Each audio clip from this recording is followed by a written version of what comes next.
भाई मैंने कटक ग्रामांचल जिलार गोटे छोट नोटिस आसी होमगार्ड पे तो चलतु देखीदे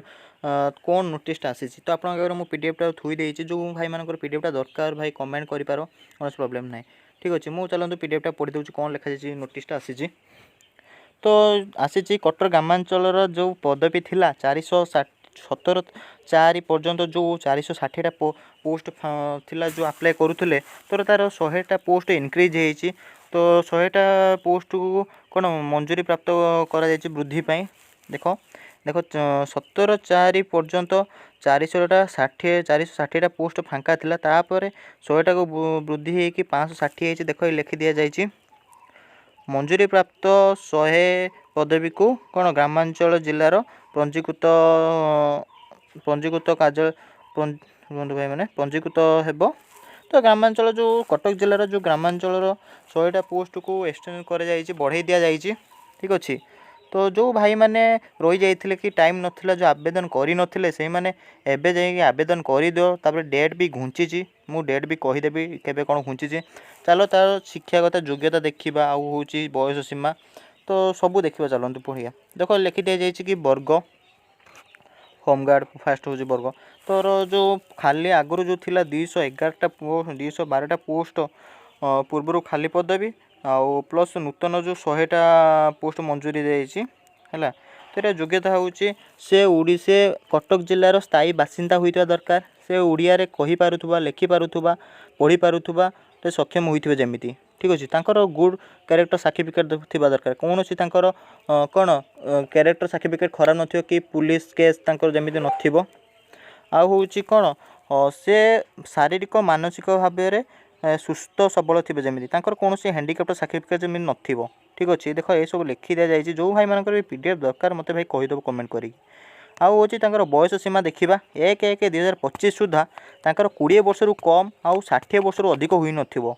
नहले से अप्लाई 20 वर्ष रु कम होइथिबो ताने से अप्लाई करि परिबे नै 60 वर्ष रु अधिक होइथिले भी मध्य से अप्लाई करि परिबे नै तो शिक्षागत योग्यता देखा से निहाती पंचम पास करिथा दरकार नहले से आवेदन करि परिबे नै भाई से निहाती पंचम पास होइथा दरकार ठीक अच्छे जब पंचम पास हो नथिबो से तो पढ़ी पारे लिखि पारे ओडिया रे किछि भी जानि नथिबे ना तो कौ हिसाब रे गवर्नमेंट ताकू जॉब दबो से निहाती पंचम पास होइथिबा दरकार चलंतु देखिया तार रूल कौन लिखा जाई सब देखो ये लिखा है कि आवेदन पत्र नमूना कटक ग्रामांचल पुलिस जिला समस्त पुलिस स्टेशन आउटपोस्ट एवं समदेष्टा गृहरक्षी कार्यालय कटक रे 25/4 सुधा फर्मटा उपलब्ध हेबो ठीक अच्छे तार कौन संध्या 10 सकाल 10टारू संध्या 5टा पर्यंत आपण मैंने फर्म पाई पारिबे यार हेल्पलाइन नंबर भी दे देइछि देखो राउंड बुलाऊँ 75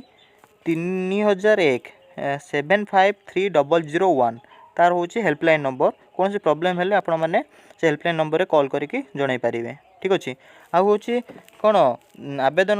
जो करते जी कौन कौन सब डॉक्यूमेंट नहीं कि मुझे कहीदे सबुटा जेरेक्स नहीं कि शिक्षागत योग्यता फोटोकॉपी बयस प्रमाणपत्र 4टी पासपोर्ट साइज आकार फोटो आउ आपण स्थायी बासिंदा होइतिबा प्रमाणपत्र जो रेसिडेंट सर्टिफिकेट आउ दक्षता निर्दिष्ट दक्षता प्रमाणपत्र सेटा थिले भी नथिले भी कौन प्रोब्लेम ना ठीक अच्छे आउ परिचय प्रमाणपत्र भोटर कार्ड हो आधार कार्ड हो ठीक अच्छे ये सब नहीं कि जी तो यार डेट भी इनक्रीज होती देख 10/5 पर्यंत 10/5 संध्या 5टा पर्यंत आपण मैंने कौन अप्लाई जाइए आवेदन करें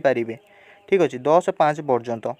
आउ देखा गृहरक्षी सेवा स्थायी चाकरी नुहे या कौन सी परमानेंट चाकरी नुहे यह स्वेच्छाकृत सेवा एवं यार अवधि 3 वर्ष बयस सीमा भितर सीमित अटे ठीक अच्छे आ हूँ नामलेखा श्रृंखला बहिष्कार अन्य एवं सर्वबली ओडिशा आईन ओडिशा गृहरक्षी नियम 1962 एवं सर्वबल आदेश द्वारा नियमित अटे ठीक अच्छे ये कौन सी कौन परमानेंट जॉब नुहे ठीक अच्छे कहीं भी भाई सीरियसली रिस्कली कहीं नब ना है खाली पदवी अनुजाई नामांकित गृहरक्षी माने सेमानकर पुलिस थाना किंबा पड़ोसी पुलिस थाना रे जोगाजोग करि पारिबे ठीक अच्छे तो भाई माने तो यार डेट जो इनक्रीज है 10/5 पर्यंत ता भितर जाए भाई मैंने आपण मैंने अप्लाई कर दिंतु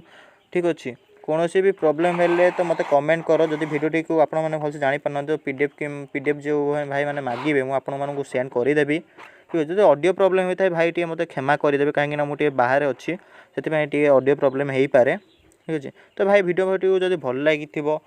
लाइक सब्सक्राइब निहाती करेंगे भाई। रही जय जगन्नाथ।